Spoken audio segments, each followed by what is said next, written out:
Salut à toutes les amis, si vous êtes là pour voir Aman changer de couleur de peau ou si vous êtes là juste pour du ping-pong, aujourd'hui on va vous apprendre à bloquer. On a 3 astuces, 3 conseils, 3 tips pour que vous dominiez comme O.J. Waldner, là, le GOAT des temps passés. Yanoué Waldner. C'est pas lui? En tout cas, si vous voulez de l'inspiration de professionnels, allez voir la Waldner Cup qui s'est déroulée il y a, je sais pas, quelques mois maintenant. C'est quoi? C'est une compétition entre les Asiatiques et les Européens, il me semble. Et t'avais genre Waldner qui jouait, et Malong Ah oui. et Chen Meng alors qu'ils avaient pris leur retraite, donc c'était très agréable à regarder. N'hésitez pas, ça reste dans la vidéo. C'est vrai, c'est dans notre vidéo? Je sais pas, parce que je l'ai dit que ça reste. Allez, go.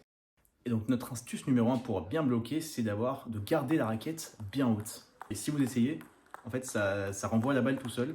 Et pourquoi garder la raquette bien haute? C'est parce que c'est un défaut qui est commun à pas mal de joueurs finalement. C'est de commencer bas, avec la raquette basse, et de garder la raquette basse. Déjà, premièrement, ça vous empêche de bien transitionner entre vos coups. Parce que d'une manière générale, quand vous avez la raquette basse, vous devez la remonter à chaque fois pour jouer. Et ça cause aussi pas mal de tranches, parce qu'avec le top spin, la balle saute et monte. Et en fait, si vous avez la raquette basse, le temps de monter, hop, vous allez trancher. Alors que même si je peux faire des fautes là, mais c'est des fautes où je m'adapte mal à l'effet, mais j'ai aucune tranche, parce que finalement ma raquette est toujours au bon niveau. Le fait d'avoir la raquette haute aussi, ça permet d'être stable au global et comme il l'a dit, de bien transitionner entre les coups, mais aussi sur le coup qu'on fait au moment T, d'être bien stable, bien précis et donc d'avoir le contrôle maximal. Parce qu'en général, quand on bloque, c'est qu'on subit l'attaque adverse, qu'on l'a subi ou qu'on l'a provoqué, hein, on peut choisir de la donner, mais le bloc, c'est quand même un coup qu'on a besoin de contrôler.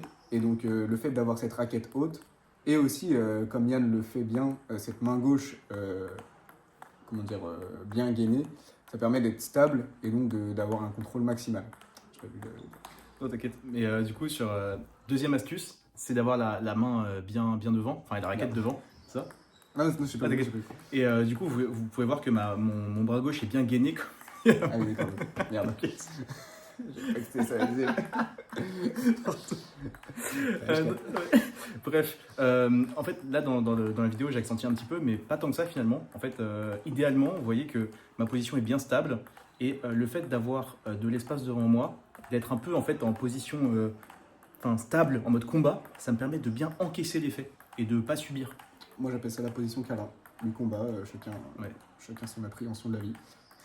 Mais du coup, ça permet d'être hyper régulier, d'enchaîner autant qu'il faut, et également de pouvoir bouger un petit peu aussi, puisque l'adversaire va pas faire des coups toujours au même endroit, que ce soit dans votre revers ou dans votre coup droit.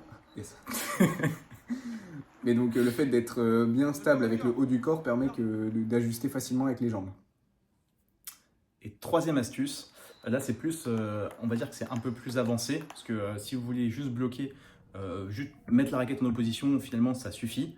Mais pour avoir un maximum de contrôle, déjà pour savoir où vous allez envoyer la balle, et puis pour aussi renvoyer une partie de l'effet que vous allez encaisser, vous pouvez mettre une petite action sur la balle. Donc vous voyez, c'est pas grand chose, on vous a mis au ralenti l'impact, mais c'est juste accompagner la balle un peu plus avec un peu l'avant-bras, mais surtout le poignet pour la diriger jusqu'à la fin de sortie de raquette.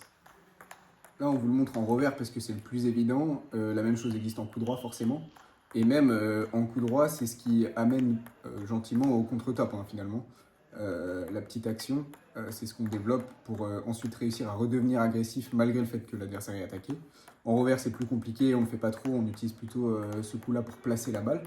Et donc, comme Yann l'a dit, on a une petite action de poignet. Cette action de poignet, elle permet pas seulement de remettre de la vitesse dans la balle, mais aussi de la placer là où on veut.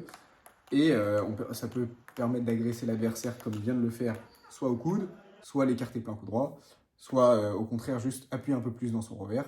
On a le choix, et c'est grâce à cette petite action qu'on peut être impactant à nouveau dans le point. Tout ce qu'on vient de vous expliquer pour le bloc s'applique aussi pour le chop block, et en fait c'est la fondation de la technique qu'on vous a appris ou qu'on vous apprendra à réaliser. Le chop block, finalement, c'est un bloc avec une petite action, mais différente de celle de d'habitude. Chopper quoi. Ouais. Chopper comme chopper. C'est vrai, c'est One Piece, les gars. Qui pense que le One Piece, c'est rien? Pas moi. Pourquoi tu réagis pas? J'aurais le seum. T'es au-dessus de mon téton, ça fait rien, moi. Nous, on s'amuse bien à tourner. On espère que cette vidéo vous aura plu et que si vous en voulez d'autres, N'hésitez pas à vous abonner, à liker, à partager aussi si jamais il y a des membres de votre club ou quoi qui sont intéressés.